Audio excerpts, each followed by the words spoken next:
I got yesterday's knives cleaned up. We had 8 to do, 7 pocket knives and 1 fixed blade. Got those all done. I'm going to show them to you now, coming right up.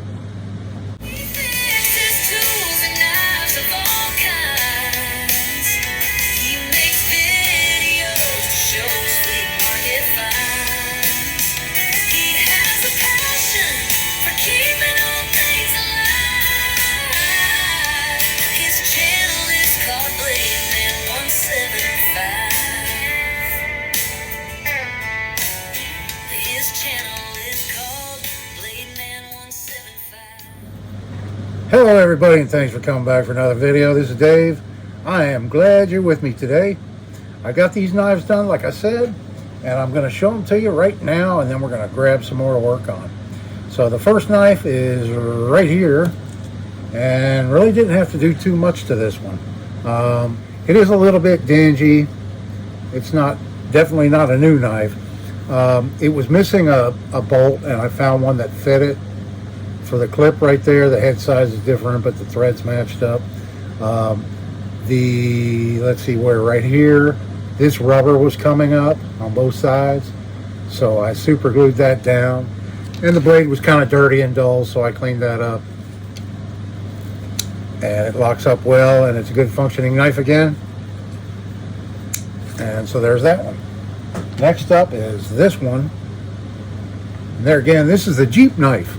And this is how it turned out. It was in pretty bad shape as far as cleanliness goes. It had a lot of gunk on it to clean off. It wasn't locking up really well. It's locking up fine now. Perfectly functional knife. I think this one's 440. Yeah, 440 stainless. So I put an edge on it, cleaned it up. And so there's that one. Next up, we have this little pen knife right here, this little fob knife. And really just gave it a good cleaning. There was a little bit of corrosion on the blades. The bail was a little bit deformed. I straightened that out and cleaned the blades up. And of course, I oiled all these knives too. So there's that little guy. And there again, I'm kind of doing this in the order of how much time it took me to work on these knives. The ones that I spent the most time on, I'll show at the end. This next one, oh boy, this one was in bad shape. And this is the Electrician's knife. And here it is now. So I managed to get all that stuff off the handles and get those cleaned up pretty nice.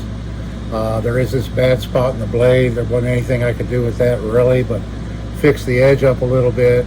This side of the blade looks pretty nice. But this side here, I don't know, they took it on a grinder or did something to it right there and really gouged it bad. But it's a good functional knife now. I did redo the screwdriver tip. It was really wide where it broke off. So I narrowed it down to the original width that it was or thereabouts out of the factory. And then I sharpened the wire stripper portion of the blade and fixed the screwdriver tip. And it's a liner lock on that blade, and it locks up really well.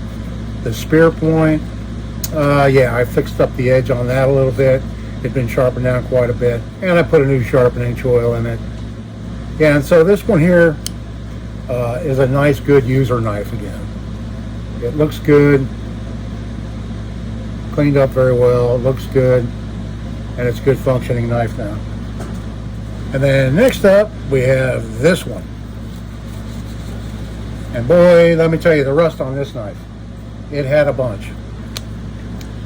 So this is our 1959, yeah, 1959 Camillus, and here it is now.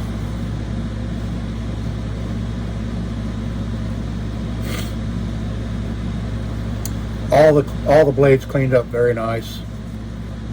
The main blade, it hasn't been sharpened down or anything on it. There you can see the tang stamp. The Camillus 1959. I looked this up. I wasn't sure when Camillus started making these. The very first one they made was in 1949. And that's kind of a rare breed. It was a little bit different, I believe. And then they got the contract with the military. This is considered the K, or the mil-spec K-818 model, general purpose knife.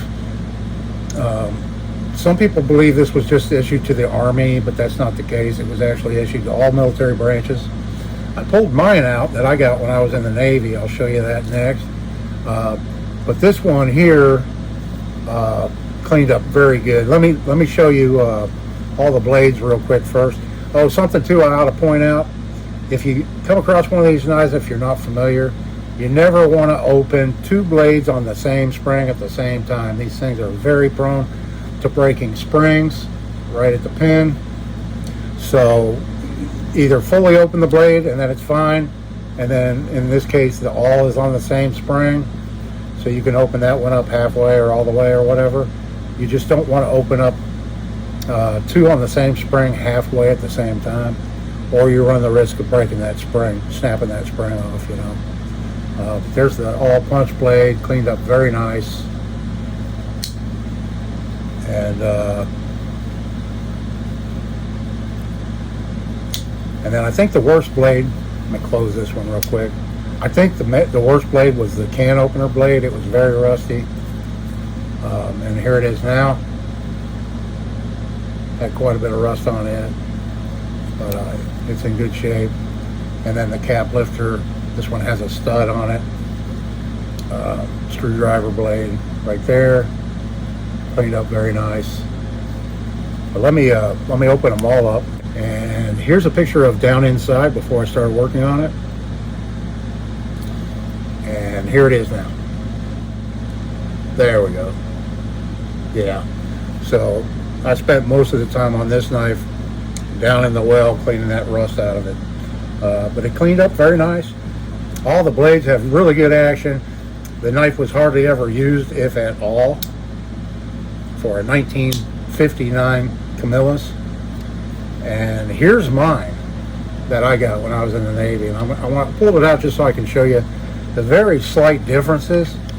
So this one here is just a little bit shorter, as you can see. It's a hair shorter. And this one was not made by Camillus. Yeah, Camillus started mass producing them in 1957, so this is 2 years after they started mass producing them. Camillus was making these for the military from 1957 up until 2006, and they stamped the dates on all the blades of when they were made. This one here is kind of unique, and I'll show you the blade on it. It's stamped 1986, but you can see it has a Q, and the Q stands for Queen Cutlery. This is considered a demo knife. Queen made them from 1983 to 1986, but all the ones that they made were stamped 1986. So this is an example of that. I can't remember what year I got this, but it was around 86, maybe 85, something like that. I got it when I was in the Navy, and I've used it, but I take good care of my knives, as you can see. It has a few scratches on it here and there.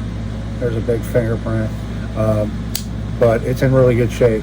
There's no opening stud like right here on the screwdriver blade. On this one, it has the same tools. It has the screwdriver blade, but it has a nail nick on it, and it's really stiff because I hardly ever use this blade. But it's the same blade, it just doesn't have the stud on it. Very strong springs in these. Very well made, but like I said, just don't open two of them halfway at the same time. You run the risk of breaking them. I have come across a bunch of these that have broken springs, and you can get them real cheap, but then you have to replace the spring in it. So they hold up really well. They're all stainless steel knives. The bail's a little bit different, you can see on them, from the Camillus to the Queen.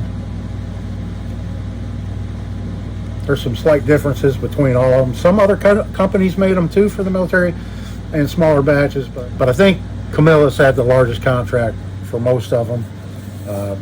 But there were a number of other companies that made them in smaller batches. Yeah, so if you come across one of these, that's stamped 1949, it's worth a lot of cash, because they only made it that 1 year, and then it wasn't until 57 when they started, mass producing them. So the 1949 stamped Camillus U.S. military knives are very rare, and they demand quite a bit of money. I think one sold for $300, and that was like 15 years ago. So they don't come up on the market very often, but when they do, the collectors, they're all over it, and they spend a lot of money on them. So anyway, there's how that one turned out. Now we'll move on to this little guy right here. This is one of these little made in Japan multi-tool knives, and here's how it turned out. I just love this little knife right here. So I was never a fan of the squared off bone on these, so you can see I rounded it and gave it a good polish and everything. Get over there in the light where you can see it. And quite a bit of rust on this one and the other one. I'll show you next.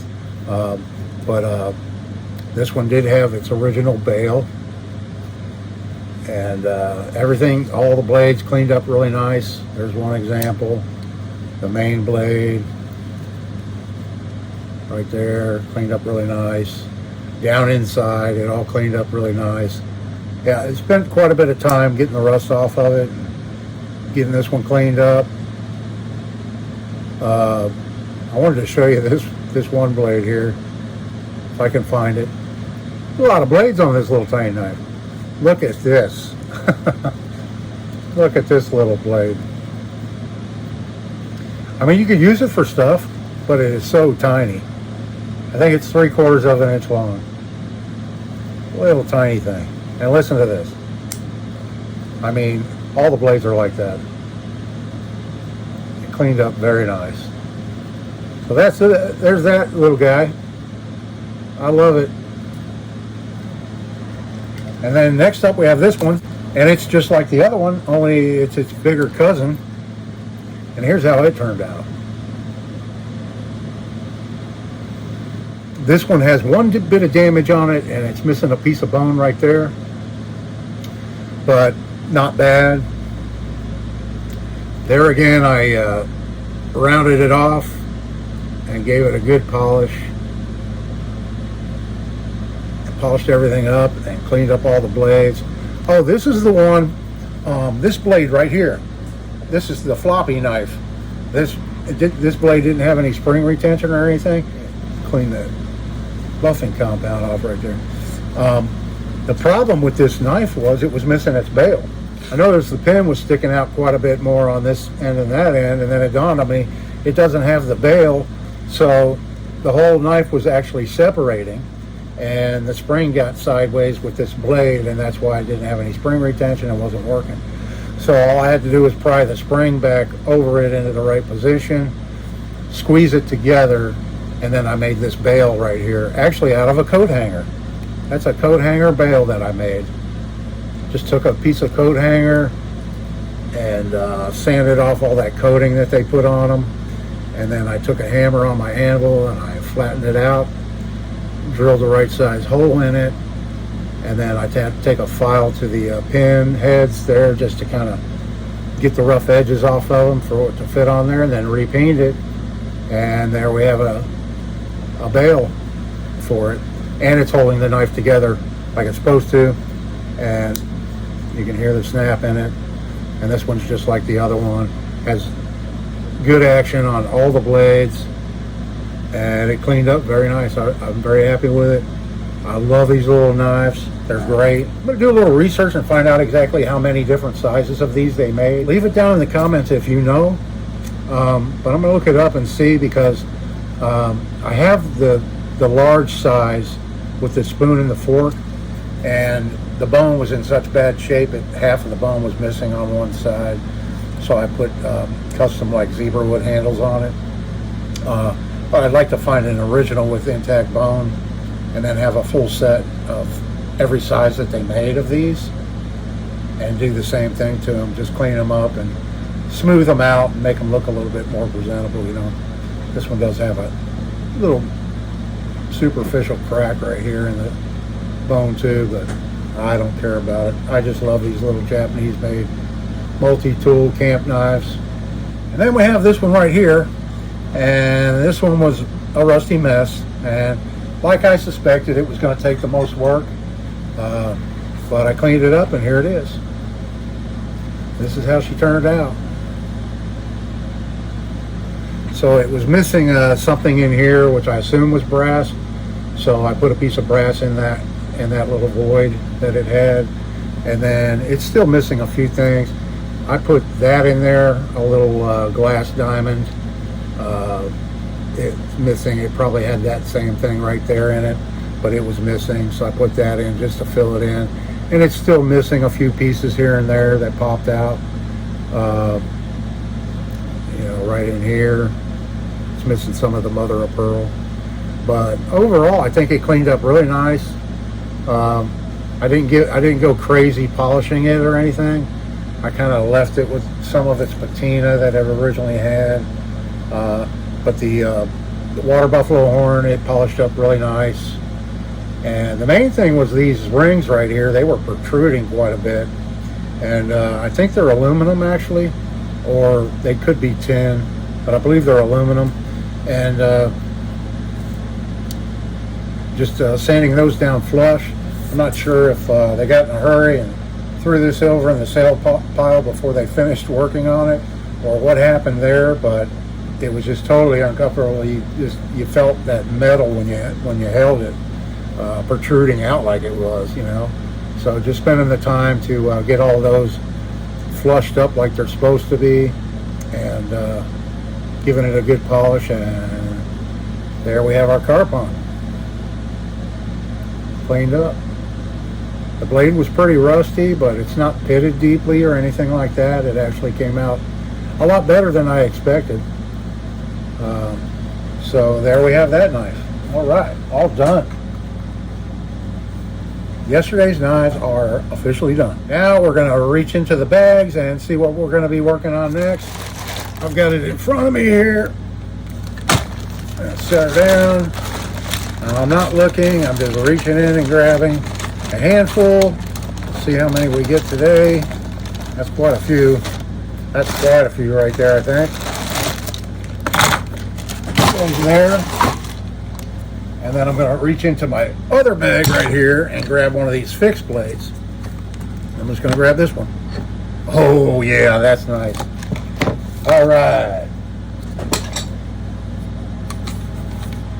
What do we have? We have 3, 6, 7, 8, 9, 10 pocket knives today and one fixed blade. And so I'll do it like I did yesterday, and I'll do the fixed blade first. Kind of happy about this one. I'm anxious to see how bad the pitting's going to be on it. This is what I'm pretty positive. You can't see any kind of markings on it right now or anything.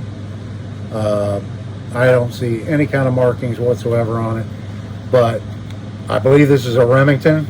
It's an old vintage Remington hunting knife, and it's got some damage right here in the leather, you can see, and of course the pommel's really beat up, scratched up, nicked up, dented,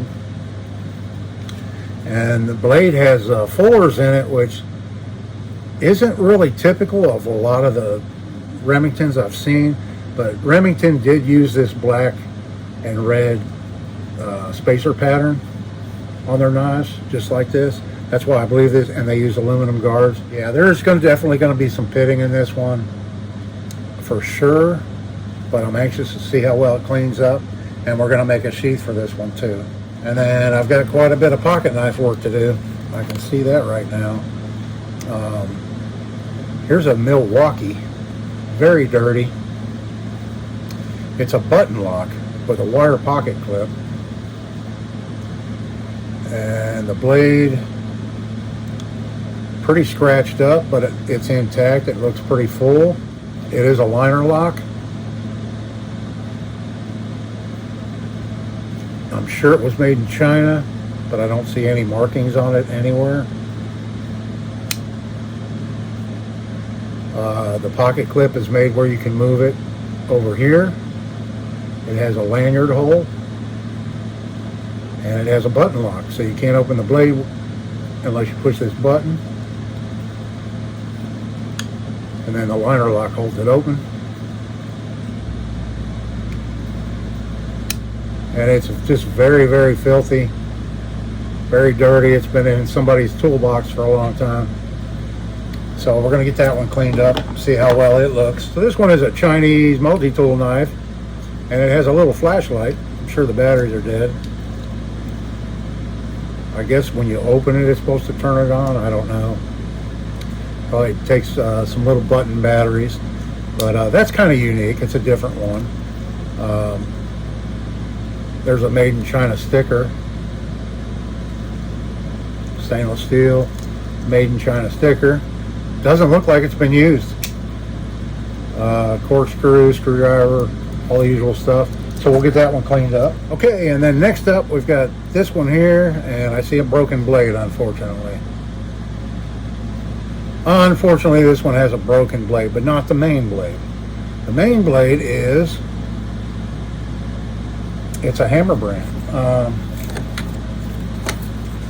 It's a hammer brand. Let me see. Clean it up here a little bit. It's not a bad tang stamp. It was just pretty dirty. This is the 1936 to 1937 hammer brand. 36 to 37. So we have a main blade, spear point blade, that is not really too bad. We have a punch all blade that is not really too bad. Missing the bail. And we have a can opener that is not too bad. Not too bad at all on the can opener. But the cap lifter screwdriver blade is broken off right there. Let me see if I can get it open. Okay, there it is, opened up. Yeah, this was a screwdriver cap lifter. That's weird. I've never seen one of those snapped off like that before. They must have been really prying with it, doing some serious prying. The coverings are destroyed. You see there, a lot of rust underneath it. We'll see what we can't do. I'll go through my parts and see. I may have a cap lifter blade that I can put in this knife. It has brass liners. That's an indicator right there. It's a 3637 because of the brass liner on it. I don't think they did that in later years. But yeah, we'll take a look at that one closer and see if we can't do something with it. This one doesn't look like it will need too much. It's marked AM 60B, and it's not assisted. So when you open it up, it kind of like has a guard on it, and it's marked Smith & Wesson HRT on this very dirty blade here, half serrated, liner lock, locking up right in the middle of it, it looks like. It feels like aluminum handles that are painted black and kind of scratched up. Pocket clip seems good, nice and tight, not missing any hardware. It has a thong hole. So this one won't be a labor-intensive cleanup. So yeah, we'll get this one looking better. Boy, I have a lot of pocket knives to work on. Okay, a fish knife. We have an old fish knife. Let's see what it looks like. Not bad at all. And we have a 1936 to 1952 Imperial fish knife. Blade has a little bit of damage right here on the edge. quite a bit of rust down inside. The scaler blade is very stiff, rusty, no oil. You can see there it needs quite a bit of cleanup. But overall, it's not dented up, dinged up. There's nothing broken. It's just rusty and needs a good cleanup. So there's that one. This one here, what do we have? Another Imperial, little three bladed. It had a little shield right here. There's a couple of pinholes where it's missing the little shield it had. Has been sharpened quite a bit. Quite a bit of rust here. It has the patent numbers here, so I can identify it there with those patent numbers.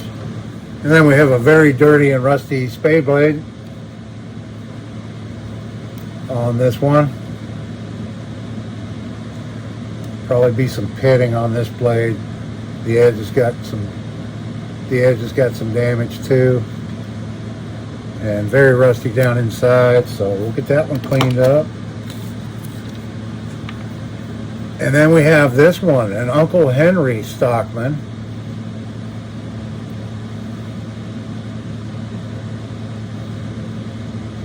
Nickel bolsters, brass liners, some rust there on the spring. Let's see. The blade's really scratched up. So this one is the 834 Schrade Stockman. The spade blade doesn't look too bad. A little bit of rust on it there. There's some rust on the springs down inside I can see. And then the sheep's foot blade looks really good. A few scratches, but not bad. So there's an Uncle Henry to clean up. And then we've got this little guy here. The broken off bolsters. I don't know how that happens. I come across more of these knives. This is a little single blader, but I come across more of these knives that have the bolsters broken off the one end. I mean, I know they're just held on by two tiny little tabs, the way they stamp these out, and the way they stamp these out in the factory. This one had a bail on it. Really cool handle scales. Of course, we're missing a chunk there. And it's got like a built-in shield there that's all rusty. Instead of made in USA, this one actually says made in America. Look at that. Yeah, it's unfortunate about the bolsters. And it is really loose. I just pushed it over.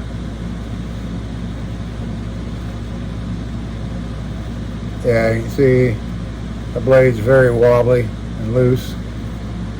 So we'll look at this one a little bit closer and see what we want to do with this one. The spring's good. Yeah, we'll take a closer look at that one and see what do we have here. Another little Stockman. Very stiff. Oh, let's see what this one says. We've got a nice one here. It's been sharpened down a little bit, but this is a 1924 to a 1933 Remington. A 1924 to 1933 Remington. It's missing the emblem there. It's very stiff. A little bit of rust there on that blade, the spade blade. Not too bad. Well, I say not too bad down inside. Let me get these open and I'll show you the inside. There's the inside. But this is a 100-year-old knife. Wow. I didn't expect that.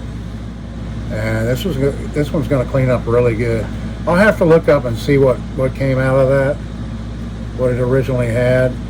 and see what I can't come up with to fill that, because I can't leave that like that, you know. But that'll be a nice one to clean up. And then last up out of today's pick, we have this one. And it's an Imperial, I know, because it has DE on it for a diamond edge. Shapley Hardware Company. Wow. Yeah, this is the 56 to 88. You can actually see the etching on the blade a little bit. Once I clean it up, you won't be able to see that anymore. So there it is. It's the 857 DE diamond edge. Yeah, I won't be able to preserve that etching and be able to get all that rust off the blade, unfortunately. But that's just how it goes sometimes. This one has the original bail on it. Deep pitting in the springs right here in that area. Unfortunately, dang. Yeah, this, I can't even get that open any farther. It's so rusted there. I'm afraid to open these other blades. I'm going to give it a good soak. I'll take these handle scales off and soak it in some rust remover, or I might use my gel formula on this one, and we'll get this one cleaned up and looking a lot better for sure. So let me know what you think of today's cleanups and today's hand picks. Let me know if you have a favorite. Do me a favor and hit that like button. I really do appreciate that. Oh, and also, I meant to say, if you're enjoying this grab bag series, I went ahead and dedicated a playlist for it. So I put all the grab bag videos in the playlist. So you can just click on the playlist button, look for grab bag series, and you can watch all the grab bag videos at once if you want, or look for the ones that you haven't seen yet. So I just wanted to let you know I did that for your convenience. And I'm going to get to work now because I have my work cut out for me. So thanks everybody again for watching. I appreciate it. Come on back for the next video and see all these knives fixed up and see what I grab next. Hope everybody's having a great day. This is Dave. See you in the next one.